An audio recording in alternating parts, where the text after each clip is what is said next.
know what your priorities are.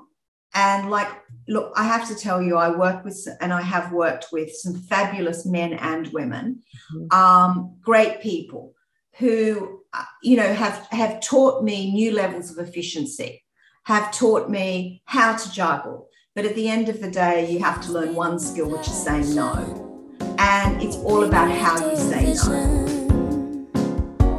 Sharing a story, everyone listen.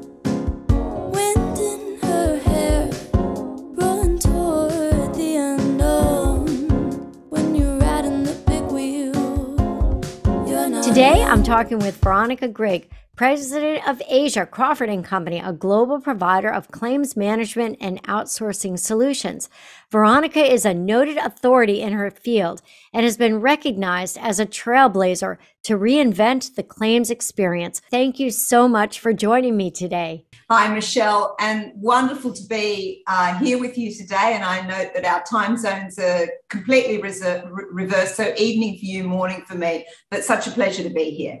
Oh, thank you so much. Yeah. I think when you've got a lifestyle like ours and you're dealing, across regions globally, it all kind of runs into one another, doesn't it? I know that it does for me. Anyway, I'm really glad that you're here today. Before we get started, I thought that I'd like you to introduce yourself to everyone here and, just a little bit about yourself and your background. And I really think I would be remiss if I didn't ask you to talk to people about how and where you grew up.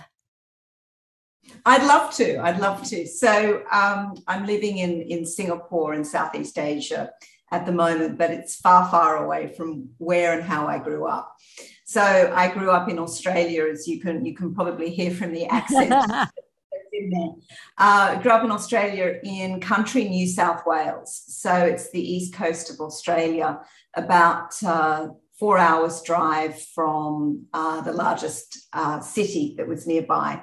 Beautiful, beautiful childhood. So, a cattle property, large property, sheep before I was born, and then cattle. So multi-generational farming family and, totally idyllic. I mean, not without, natural hazards and all the things that farmers and property owners know about, but a really beautiful place to grow up.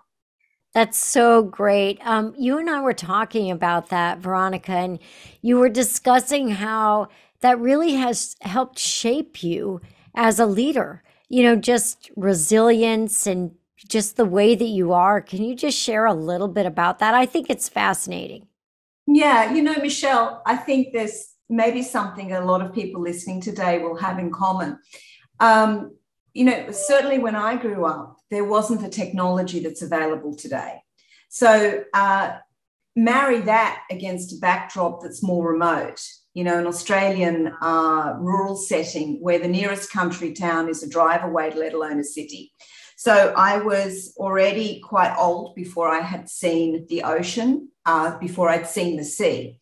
So I think, growing up on the land without technology and without the consumerism that I think that exists today, and I certainly see that with my own child, how he's grown up and all of the toys and the things that are available, we had to make our own. So it really was, a case of using, your ingenuity, your imagination, your creativity, just to entertain yourself. And this included having a wide variety of pets, whether they're traditional pets or not, but anything that would wander through the farm that became parentless or an orphan was suddenly my pet.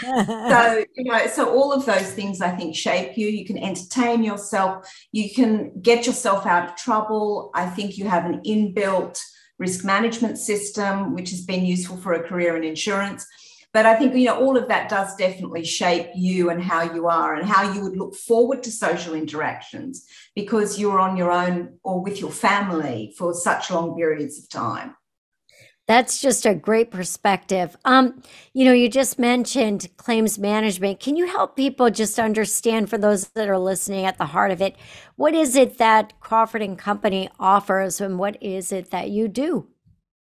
So Crawford is a claims services company. So, put simply, if you've got an insurance policy as an individual or a business, and, something goes wrong, the worst thing that happens, and you need to make a claim. That's what we're here to support you through. So it really is where insurance comes into action. So it's all about the promise of you being insured, and then we take care of you through that process. So working with either your broker or working with your insurance company to make sure, you get the experience that you think and hope that, you've entered into when you sign that policy document. So that's what we do at Crawford. So we like to say we restore the lives of individuals and communities and really make a difference when it counts. That's great. Thank you very much for that. Okay, so I'm going to get to a question that I know everyone wants to know. You are president of Southeast Asia. We all just came through. I mean, it seems like a long time ago, but it really wasn't. The pandemic and then, all of the repercussions of that. So, now here we are almost mid-year in 2023. What is it that you as a leader, what is your top priority? And I'd also like to think about, kind of top priorities as you think about your business, your people. And then I'm going to ask you to talk to us a little bit about, what are like the big challenges that you see ahead for business? There's a lot in that. So yeah. if we start with the geography that I'm responsible for. So Asia is a series of countries. It's not a continent, as it were. So if you look at the extremes of where my leadership sits, it's from Japan in the north, China, Taiwan, Hong Kong, Thailand, Philippines, Malaysia, Indonesia, Guam, which is, having a typhoon category 4 as we speak now. So it's India. It's a really diverse region. So when you have a look at the 10 or more countries that I'm responsible for Crawford, it means thousands of claims every day. And I think that the challenge for me, I joined 3 years ago at the start of the pandemic, and I've had a long career in insurance. So working across the value chain. So from being, an underwriter in a carrier through to distribution, through to running businesses for an insurance company, through to a Lloyd's syndicate, which is very specialist, with global responsibilities. But I love Asia, and this is where I found myself. Asia Pacific is really, I think it's my home territory. And I joined Crawford 3 years ago because it was an opportunity for me to complete the value chain. So to really be at the sharp end of claims. And it was right when the pandemic was starting. Wow. So in the last 3 years, I haven't actually met all of my leadership team. And I don't think people realize, I think we all did it really tough during COVID. I think it was just so much. We really dug deep. We learned about ourselves. We maybe reprioritized things in our life. And I think that was no different to here. Some of us, had months on end where we really couldn't leave our countries. And, it's seen a number of actions and, I think, phenomenon since COVID, particularly in Asia, but it's no different to the Great Resignation. It's no different to the move towards rural areas because people can take jobs outside of cities. And I'm sure you've seen that in the US as well and around the world. So we've had that. But for me, joining 3 years ago, a new team, and I only met everyone last week in Taipei. So I had a face-to-face leadership meeting. All 10 of the country CEOs came in. Their direct, number 2 joined as well. And obviously the important support functions came. So it was fantastic to have this time together because I got to see people in person. And it was really like, oh my God, you've got legs. Because for 3 years I've been looking at you through this screen, down a camera lens. And, I think, my priority is just to connect. I really think it is to learn about people, to observe them, watch them, have a cup of coffee with them, find out what's important to them, because we learned we can work. We absolutely learned we can work through COVID. We learned we can rely on people. We learned we could do things remotely. We learned that we were innovative and creative. But you know what? I didn't learn anything much about my people just through the face-to-face. So for me, that was invaluable. And I really had a proud moment last week because, it's a new team. And in 3 years, we've formed, and this was the proof, me seeing it in the room. So I really thought, we've done well as a group to achieve this here. So I think that's what I'm focused on. So, post-COVID, it's connection, it's getting back out to see clients face-to-face. I think it's dealing with the reservation we all have. I mean, it was quite nice building a life working from home. It was quite nice having this option, where I could reprioritize my day. I could use my time most effectively. I mean, I'm an extremely efficient work from home operator, but, it's just part of the dynamic, isn't it? And I think, this connection and really spending time with people and customers, I think that's really my focus. I'd like to have a follow-up on that if we could, because what I see is a lot of leaders that are really struggling, Veronica, with people that are saying, but I was really effective at home and I really don't want to come back in. And you've got, this dynamic, and it seems like there's not everyone feels this way, but a lot of people that I would venture to say it kind of teeters on the majority that says, but it's okay. And I was completely effective. But then I've got leaders who are saying, but there's that collaboration and there's the teamwork and the innovation. And, there's just a dynamic that happens. So as a leader, how do you get a team motivated? Well, first of all, how are you guys working? And then how do you get them motivated to, if you're in or out of an office, if you're in even hybrid, talk to me about what's going on there and what's going on in Southeast Asia, and, how you get people that, understand why. It's not because you want to just, check the box off that they were working, they are, but really, how you get them there. And I think it really does depend on roles too, the role you have and how you operate and where your role fits in. So for me, I'm a regional president. So my span of flying, just to give some perspective, is 6 hours, 7 hours to Japan, 6-7 hours to Australia, to Sydney, Philippines around 4 hours, India about the same. So if you can imagine the radius of all that flying with all those offices, I'm never going to be face-to-face at any one time. So, and I have a particular perspective. I have a CEO for Singapore, and he's great, so I like to give him his space, because if I'm in the office, people will defer to me. So, and I always joke, I say to him, it's like having your mother-in-law around. So I make sure I give him his space and his time. So look, I think we have demonstrated, the very traditional way, I grew up working, and, I worked at one of the largest professional services firms as well as an insurance. And, my partner there used to say to me, unless I can see them working or I know that they're down at a client with chargeable time, I know nothing's happening. And I think we've broken that mold of thinking, right? Yeah.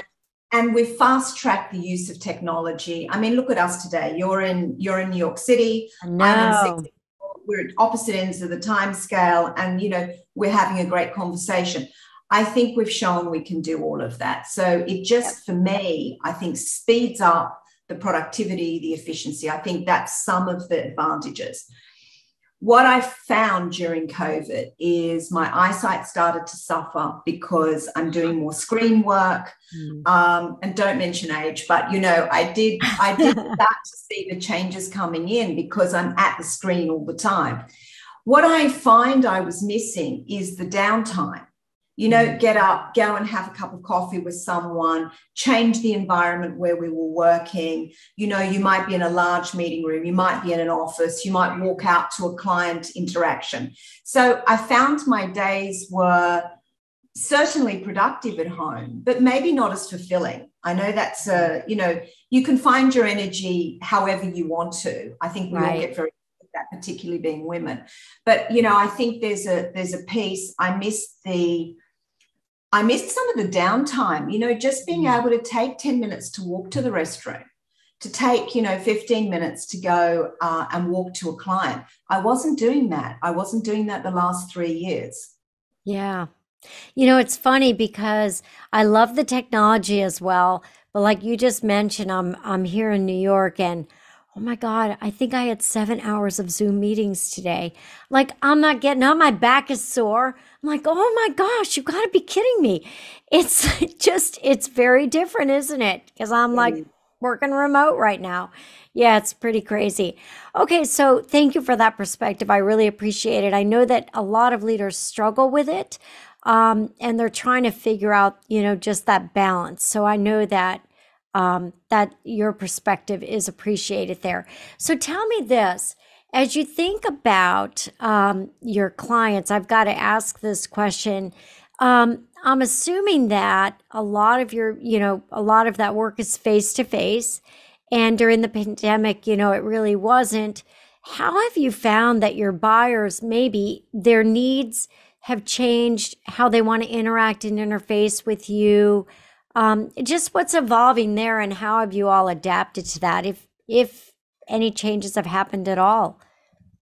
Yeah, I think it's in the nature of our business as well. We have a volume-based business where we might outsource the entire claims function, or for a portfolio for a large insurer. So we work seamlessly behind the insurer to basically be their claims team. Then on the other hand, we have specialty, really highly technical specialist adjusters and claims professionals who work on one-off large losses. And during the pandemic, it was absolutely quite a benign period. I think in Asia, we had a couple of typhoon, which is your hurricane. We had a couple of those, one in Malaysia, in the Philippines. But, in terms of large losses, it really was a very quiet time for us. And I think that we saw reiterated around the world. Look at what happened with, motor insurance, et cetera, because people aren't out and about. So the number of instances are less of claims, right? So I think that the way we were operating changed, and we had to pivot our business. So in Asia, we were very reliant on this technical side of the loss adjusting continuum, right? And so suddenly, we're in a benign environment, so there's not a lot happening, and we've got to keep the lights on, And my focus was absolutely to make sure that we weatherproof our business, and that's not a pun, because actually most of ours is a catastrophe weather-related event, right? Yeah. So I really wanted to make sure that we could pivot our business and move towards the volume and the portfolio. And we managed to do that successfully, but you can't do that without technology. You can't do that without reskilling your people and, having a different conversation with your customers. So it's then the challenge is, are you this or are you that, or are you both? And the answer is we're both. But tell us what your servicing issues are so we can have the right conversation. So I think, the way we started looking at our business changed, and that carried through into the conversations. But, what we noticed is a lot of customers didn't want to see us face to face. And that was really the legacy of the pandemic. And I think it brought out all of our introverted tendencies, let's face it. Wow. And in Asia, we wore masks for pretty much 3 years. So, a lot of our kids know team sport for 2.5 years. Yeah. A lot of the younger children have not learned to read facial expression cues because they've all had masks on or face shields, So we've seen, I think, the impacts in a number of ways that maybe we won't know for a while. So there is a new norm. I don't think we'll ever go back to how it was before. But I think you now have more flexibility to pick and choose how it'll work for you. We have not mandated people going back to the office. Okay. I like to let people work how work works for them. But, what I'm most passionate about is let's just make sure we meet customer expectations. So And what I saw in Taiwan is the absolute power of connection. If we can get that right and we can get that chemistry right between teams, you're unstoppable, aren't you? Okay, I got to ask you a question. Have you actually only interfaced with someone with a mask, and then when you see them the first time without a mask, they look completely different? Yeah, totally. All my team, the first little while, but on the screen, of course, you take your mask off. Yeah. But, oh, yeah, no. And then it's like all these, what I found is interesting, because I think we all have stereotypes, right? We always have stereotypes. Yeah. And then, I suppose we jump to conclusions. And my team are a lot taller than what I expected.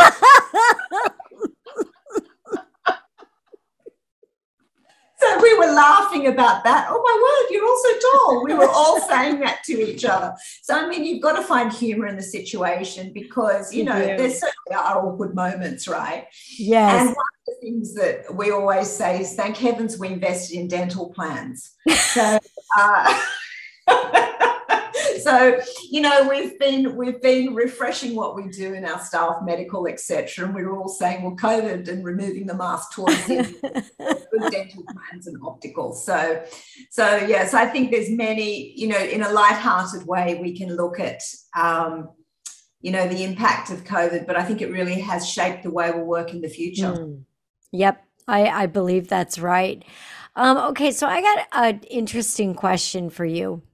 When I was researching you, came across an interview, and you had said recently that you were passionate. Now, first, let me back up and say you made it pretty clear that what you're doing in Singapore, that's your home. You have found a great place for yourself, and in your role. And you also had mentioned that you were very passionate that you are one of the last expatriates in Southeast Asia as a leader. And I would love for you to explain to us or talk to me a little bit about your philosophy around that and why, because it's really interesting and I think a perspective that people would really benefit from hearing about. So when I first started working in Asia, there was really the pull of having technical expertise. So, bringing something to a geography or a region where you would train others and there would be this transfer of either technology or skills or, mindset. And, I think when I look at the, difference, and it's been 30 years, Michelle. That's, how long I've been coming and working in Asia, 25, 30 years. And I look now at who I'm interacting with. Most of the people that I work with, they're actually educated in US universities.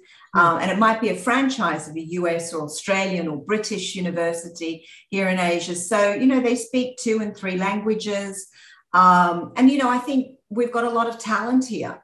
So what we have to do is to give opportunity to people from grassroots. We've proven that we can add value as international executives, but I think in the longer term, the best value, and it's not about whether, I think you're moving to another country to work, but, when you reflect back on your career, don't you want to say, look, I made a difference in helping to shape other people's careers and giving other people opportunity? That's the stuff I remember. So that's why I'm passionate about doing that. And so at Crawford, we have the Philippines run by a Filipino. We have Japan by a Japanese gentleman. So, you work around the region and we are really promoting from within and we're giving people opportunity to work across Crawford on secondments and also, with international assignments. And I think that's what's going to make the difference because you're getting experience from elsewhere, but, you're really Indigenous and you do know your market and you're proud to be there. So it's a great combination. I think that's great. So one of the other things that I know is really important to you is the continuous upskilling of your people. And, particularly in a more virtual environment, how do you ensure, you're like the president, right? So you've got a lot of people there. How are you ensuring that that they have the opportunity to upskill, that you're paying attention to that career progression? Like, how do you drive that accountability through your leaders and your management team? Yeah, I think it comes down to, Michelle, there's got to be a fundamental acceptance that if we want results, we have to look after our people. And, everyone's read the research, etc. But I think you have to fundamentally believe that. You can't just say, oh, well, we'll get another one. It doesn't work like that. And, these days with the skills of empathy, listening skills, the human touch, that's actually going to be more valuable in the longer term than the technical, because we've all seen what AI can do. Mm-hmm. So I think we have to focus on people because they're our greatest asset. And one of the things that, we did do during COVID was we have a group CEO at Crawford, Rohit Verma, and he is absolutely into continuous learning. Mm-hmm. It is light speed continuous learning. So, of course, during COVID, to keep us all, I think, mentally challenged, he sponsored so many programs, even down to business book club, leadership programs, etc. And then for me in Asia, because remember, backdrop, pivoting my business, I'm a new CEO coming in 10 countries. I've got to get the culture aligned to, what I know is going to drive us to be better in the market. So the best way to do that is to invest in training for people. So, and people like to do things in different ways. So for us, because at the end of the day, we are a firm, it's about creating value in skill sets that we can market. And if we can market the skill sets, the individual, by going up the ladders of accreditation, also has better career advancement, the salary improves and so forth. So it's a win-win. So I think there's many ways. Technical skill training, we've just won for the second year in a row the Singapore Business Review Award for best in class in that space. So, we're excited about that. So it's about the technical training, but it's also the soft skill training. The other thing I wanted to invest in people understanding is actually what is the business we're in at Crawford? Because people say claims like we started off, but, it's a really exciting industry, insurance as a whole. And there's not a thing that can be manufactured, built, driven, or a decision these days that can be taken that doesn't have some insurance that's wrapped around it. So helping our people to understand what we do and giving them the broader love of something, clearly I'm passionate about, but, making it approachable and easy for people. So that's what we've tried to do. We also in Asia have a lot of different languages. And, I think sometimes there's a bit of an arrogance that, sure, everyone speaks business English, but it's more powerful to give people in China or in Japan translated, Thailand translated training. So we try to focus on that as well. So it's delivered in, different ways to really try and, capture the attention, the imagination, and also then give reward for that completion of training. I think that's great. So let me ask you something about the human side of, of business. And how do you, can people learn to be better listeners? Can people learn to be more empathetic? And what have you seen, and how do you think, how does it work?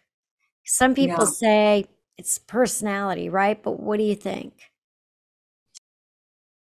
Yeah, I think there's always some traits that are harder to learn than others, really much harder to learn than others. Empathy is one of those. Empathy and listening, I think, are two different skill sets. Listening mechanisms, I think you can train. But like anything, it's going to be a combination of the practical and the theoretical. But at the end of the day, I think with everything, with humans, it comes down to role modeling. So, if you can observe and work with different styles of people in your career, you soon learn who's more effective, and then you can break down why. if you're analytical. Mhm. So yeah, I think some skills more challenging. You know, often in my career, I've had conversations around decision making. How can we train people to have better decisions? And I'm thinking, if it was only that easy, because there's two halves to decision making, right? Yep. One is the analysis and doing, you know, the due diligence, as it were, or, you know, just getting the lay of the land. And then the other side is the judgment. Now, can you train judgment? You know, it's, I think time trains judgment. As we get older, we realize, oh, why did I do that? But I think there's experience in that, you know, and then there's, you know, how you use the analysis. So I think, you know, it's always an interesting concept. But look, at the end of the day, if people want to do better and they want to see better results, they will continuously crave feedback. Mhm. And I think, you know, if you are craving feedback and you're open to it, and you're open to trying different things, you know, which is a little bit risky, right? Mhm. If you try things a different way, will you get a different or better outcome, or even just a different experience? You know, maybe that'll shape you wanting to do it again. So I think it's this safe environment, try different things, have really good role models. And this is why, you know, when people say to me, oh, look, you know, I'm thinking of leaving my career of 30 years, 20 years, 10 years. And I'm like, do it. Go work somewhere else. You know, it's good to have these experiences. In this day and age, 3 years somewhere is a long time.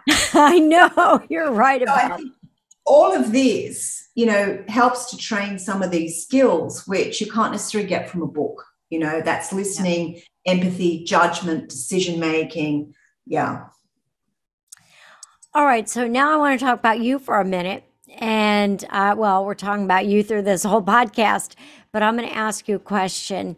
How do you, and what could, you know, you want to share with people, or how do you keep yourself, you know, fresh, invigorated on, I mean, as a president? Now you travel a lot. I just spent a month in Southeast Asia and couldn't even connect with you because of how your travel schedule was. We missed each other. And you're traveling, you're working really hard, and you got to be like spot on every day, show up and be the best you can be. So what is it that you may practice, that, you know, you do personally just to keep you being your best?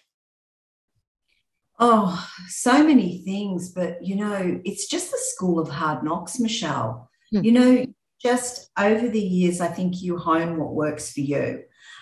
What I will say, I'm doing less travel post-COVID than ever in my career. So just to put this in perspective, I had a global role based in New York with one of the top 10 insurers. And it's the dream job. I loved it. You know, I'm having I don't know if you remember Mary Tyler Moore, but remember she'd skip down and she'd throw. Yes. Oh, yeah. You know, I was having my moments of that on Wall Street, and I'm thinking, you know, I'm a kid from the bush, you know, and I'm sure I worked in London in different places, but here I am, I'm in New York. Wow. One problem, a 3-year-old. Oh. So I couldn't work the way that I used to work, right? Because I had all these other priorities, and, you know, my heart was just torn. So in the year that I was in New York, I think I traveled 180 days outside of Manhattan. Mm. We know this because we have to file tax returns, right? Yeah. That's right. The US system, right? And 180 days, I think there's only 220 workable days, right? And I hardly saw my little boy. And, you know, he came to me late. I was an older mother, and I think they term you geriatric when you, yes. I would hardly. No. Doctor said to me, oh, you're in the geriatric category. Excellent. Okay. So, so, you know, he came to me late, and I thought, well, why am I doing this? And, you know, I can't be all things to all people. So I think sometimes you have to take a step back. And that's why I returned back to Asia from, you know, what would argue have been my career dream job. So I think some things for me that, you know, stand true: know what your priorities are. And like look, I have to tell you, I have worked with some fabulous men and women, great people who, have taught me new levels of efficiency, have taught me how to juggle. But at the end of the day, you have to learn one skill, which is saying no. And it's all about how you say no. So, for example, you come to Asia and we didn't get to meet in person, which was, such a shock. But you met Anna Eisfeld. I did. And he was so great. It was really great. Yeah. So you broaden the networks, you don't make it about yourself. And I think that's what's important in leadership. Yeah. I know that I've got the best team in Asia, and at any one time, any one of them could stand in for me on a major issue. And you have to trust, so I think it becomes it's not a solo journey. But, look, in my personal life, work is a really big part of that. And, recently, my mother passed away last year, actually, of COVID complications, which was just so sad for all of us, because she lived with us, she's 89. And we're just so sad because she just didn't make it to 90, and so fit and well otherwise. But such a big part of our life. And, what I had to really reflect on after that is how the fragility of life, right? And how it's really important to get the balance right. So how do you do that? Be very clear on what your goals are. We've all got responsibilities. But, I think you play to win where you choose to play. Yeah. Okay. That's, again, very well said. Thank you. Okay, I want to ask you about, this will be kind of fun, life in Southeast Asia. And, what is it? It's very different culturally from where you grew up, from where I grew up. And you've had a lot of amazing experiences across the world. So what is it that are some of the things you've learned about how people think, how they live, their lives, just some interesting philosophies and things that maybe you've learned from that you'd say, oh my God, I love that. Maybe that's, that's now part of my life. And other things, maybe you're like, run, Forrest, run, Forrest Gump, I don't know. But anyway, I would love for you to share some stories there about your experience in the working with and living among people in Southeast Asia. Well, I think what attracted me to Asia was the diversity, right? Yeah. So the diversity of culture, of people, of food, of climate, Singapore's hot and humid, extremely organized, it's the Switzerland of Asia, right? The DC of, Washington, DC of the US, right? And then you can go to Japan, and it's seasons and there's snow and, it's just totally different, the culture, so you can understand there's such extremes. So that appealed to me. But I think really what attracted me as a woman here was the fact that there's so many women in business. So, when I started, most finance managers and, accountants, etc., were women, because the majority of finance graduates were women. When you have a lot of professional women in an environment, you have to question why that is. One is there's a lot of available childcare here. And how I grew up in Australia, my mother was a traditional stay-at-home mum on the farm, right? So she worked, extremely hard, in a number of different roles, but they were not career roles, she was an at-home worker, right? So I had, very different childhood and different role models from women. So I meet all these women when I come up here in my 20s, and I'm thinking, wow, this is great. So I think that really shaped my thinking. And, I know now, as, we've become more senior together and the water rises, there's loads. I have CEO lunches with other females, probably more so than I do in other markets. So, I really, that's been really attractive to me. And, for me in Singapore, it's extremely safe. So, here you could leave I'm sure people who have traveled here know this, but you can leave your cell phone or your purse on a table and it's going to be there in an hour's time and everything will be as it was, or it will be handed in in a taxi, whatever, and it'll come back to you. Because there's zero tolerance for anything that's antisocial here. So, you know, I like that, because in my world, if you don't go looking for trouble, you're not going to find it, right? And it won't find you. So I enjoy the freedom that comes with that. So for me, Asia's been very attractive, and the career opportunities have been great for me here. But, you know, I think there's absolutely the piece where you will only excel here if you can deal with ambiguity, if you can be patient, if you can be kind, because you can't have everything the way that you would like it, then stay home, right? So it's about adapting, and some of the skills that we talked about, the empathy and the understanding of there's many different ways to achieve a goal, and you have to listen to other people's ideas. I think that's really interesting. And I love your comment about how zero tolerance provides more freedom. And I would agree with that. It was very interesting, because when it's interesting you noted that you made the comment about the cell phone. So we went to dinner our very first night. Brian, we were at the National University of Singapore, and I think I told you our communication practice is based out of Singapore. So we were meeting those people for the first time face to face as well, because we started all of that during COVID. But anyway, so we're there with them. They're like, oh yeah, just leave your stuff on the table. Like, we had literally just arrived. We got our backpacks, we got our passports. Very simple. Nobody will touch them. You're fine. And that's just so freeing, right? And it felt really, really good. Yeah. You know, we love nice things in Asia. You know, we love nice purses and designer this, and, you know, we've got our sparkles on and things. And then we travel to other countries, right? And we're like, okay, let's get the plain pearl studs out, or, you know, simple things, take off, let's get our Apple Watch out, you know. And we're just conscious that, you know, you have to be more careful, and you can't have your purse in the car next to you when you're driving, you know. So in, you know, here where we are, you know, we really do live in this little bubble, this safety bubble. And, you know, our kids can go out because there's zero tolerance for drugs in Singapore and other things like that. So it's death penalty. So, you know, with that comes this, you know, security. So my son is in for a shock when he goes to university.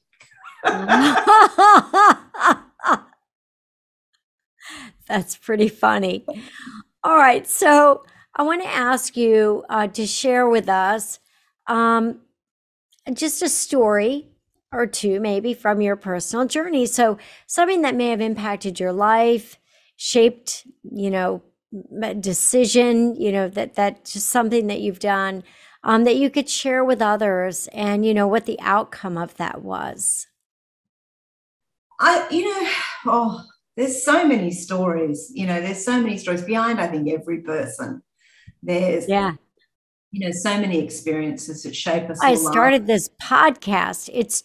You're like so interesting to me. All of you women are so interesting to me. Yeah.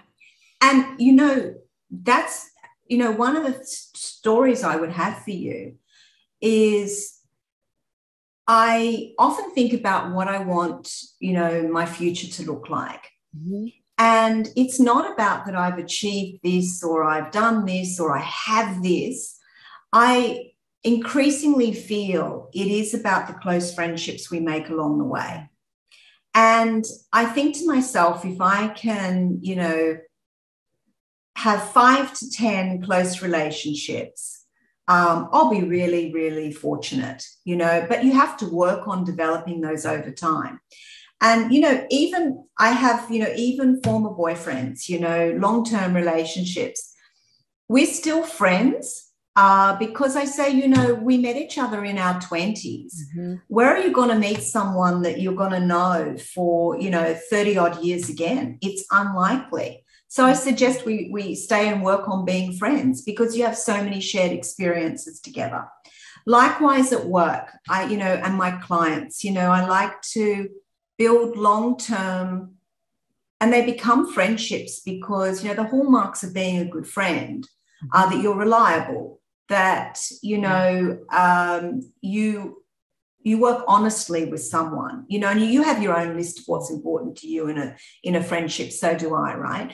But, you know, over time, I think if you can connect and you can collect these relationships and work on them and build on them, that for me is what I look for in my future. So, you know, I love the fact that I can go to London and I've got someone I worked with, you know, 25 years ago now. Yeah. And, you know, we see each other every time I turn up. She's not in my industry, but she's, you know, she's amazing. So I have, you know, friends like that, you know, someone in New York who's in a super powerful role, right? You know, I'm so proud of her. And, you know, I can connect with her and, you know, we've had all these shared journeys in periods of our careers together where there's been a client or a colleague.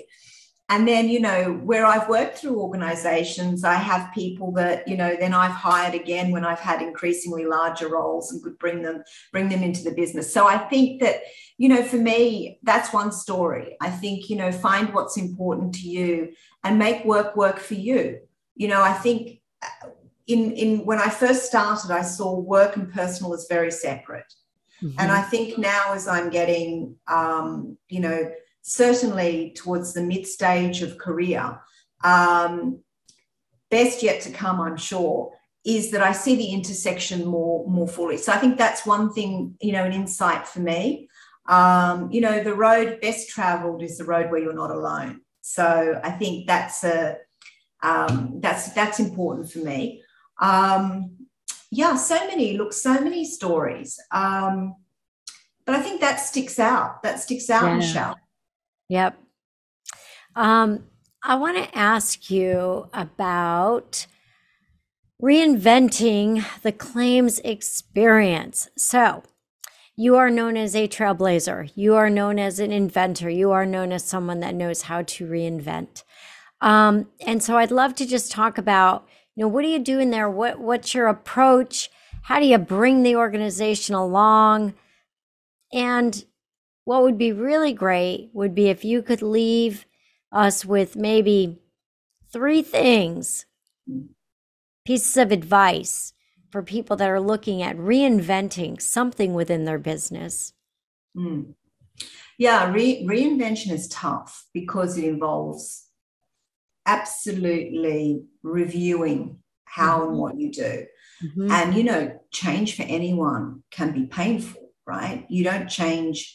You know, what is it? Status quo is a great place to be, right?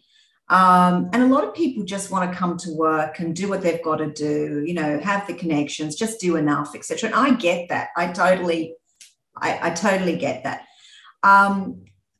What I want to be known for is building sustainable businesses. And the pace of change is so great now. You know, technology, customers' demands, the way we work and think, the tools that are available. And for us as humans and individuals to be valuable, we have to keep thinking, how can I do better or different or more? Mm-hmm. And it may not be different, it may not be better, but maybe I have to change a few things. So the first thing, you know, and it's the obvious thing, listen to what your customers are telling you. The next thing is listen to what your people are telling you. Because the best improvements often come from the kitchen where the creation is being made, right? So, you know, ask the people for their input and be open to it, right? But, you know, look, the more senior you become, it's all about the support you get from the board. It's all about the being willing to take insight and consideration from, you know, other stakeholders as well. And I think, you know, for me, I've worked with, I think, some of the best CEOs in this industry in my career, and that's been my pleasure. And, you know, it's been my opportunity to learn from them. So I've had good role models. And sometimes I think, what would so-and-so do? How would they handle this? You know, and that really stands me in good stead because I think, you know, there's no book that teaches you this, you know, certainly. And I think it really is just, you know, being open to listening to what people say would make an improvement, knowing what customers value, and then the solution comes in the mix. But the one thing I know that makes the difference is the discretional effort. If you can tap into the X factor of the people that work with you, that's where the difference is. And that's hard to do because that's all about getting to people's motivations and making sure that they're enjoying work, but at the same time, they're enjoying work because they're being productive. And that's a hard balance to get. So I try my best on that. Still working on it. Okay, but that's a great goal to have. So I'm going to ask your opinion about something else. Yeah. It's all about AI right now. It's all about ChatGPT. So you and we grew up with the same things. We're, from the same era. We remember the internet coming on and it was like, woo, all about that. Social media, holy mackerel. I got 2 daughters that I was freaking out about, right? As they're on Facebook and then Instagram and then there's Snapchat. Now there's TikTok. I'm like, oh my gosh. And there's a plethora of things out there I don't even know about, right? And my daughter, I listen to, I follow a guy who's part of it's called the Center for Humane Technology. And they talk about just the pros, cons, but it's all data fact-based of this technology. So what we know is that, it was all about for the people providing through the social media and the software they were providing. It was all about for marketing professionals and how they were going to make money was that race for attention. Mm. And now what we're hearing about, which is a little frightening to me, with ChatGPT, and I'm bringing up that one, right? With AI, I won't pick on ChatGPT, but that's the one that's on everybody's, mind today. It's tapping more into emotions. And what I'm hearing is that now it's about the race to grab intimacy and emotion of others and be the first one there. And when we think about, the fallout of just the race for attention and things like, that it's fact-based, right? The anxiety it created in young people. My daughter, oh my goodness. I remember one of my daughters when she was in high school, she would be like, why am I not invited to that? And look at what all these people are doing and what is wrong with me? And, and then it's like, who looks better than whom? And then I actually learned from my niece, she's like, I'm like, what is with all these Instagram poses? And she said, oh, Aunt Michelle, Facebook is for family and for being real. Instagram is all about the life that no one lives. The fantasy moment, right? And I'm like, what? You guys really do this? Oh yeah, we really do it. And it's the race to see who can look better, who can be at the best place. So I would love to hear your take on this whole race to intimacy and emotion and what you think about that, what we think that means for our youth. I think that we are at a point in our life, it's kind of like the race to for attention. I'm not on Instagram or Facebook or any of those things. I'm on LinkedIn just so I can send you a message. That's it. And, so you could argue that, but that's the only one. But I'd love to hear what you have what maybe you've experienced and what you think about that.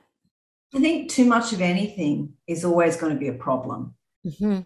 Yeah. So I like to try everything. I always have, so I love social media because it's great for people like me because that's how I keep up with people's lives in different countries, in different cities, from, just different parts of my life, right? And I love that you can tap into these, community things. I also find great inspiration, there's a lot of things, people do TikToks and they do things about what they've bought or trends or whatever. So, you can, when I first experienced TikTok, it was an hour and a half of my life I'll never get back again, but you've got to pull yourself out of it, right? And this is, you've got to pull yourself out of it. And I think there's an amount of discipline involved in that. But, I find myself watching that instead of scrolling through that instead of, watching Netflix, which used to be my poison of, brain poison of choice earlier, right? So I think, too much of anything is not a good thing. And, what I try to combat that with is, I think it's good to know. I think you need to know to navigate. You look at the difference in elderly people when they can use Facebook and they can connect and they can use a cell phone. Their lives are a lot richer, right? Because it's how people connect now. So they can connect with grandkids or with each other. So I think, like anything, being inquisitive is great and we should encourage that. But, when's enough? And it's about these self-boundaries. And the one thing that we're never going to be able to replace for ourselves is movement and nature. So, I'm not look at me, I'm not the most sporty person, right?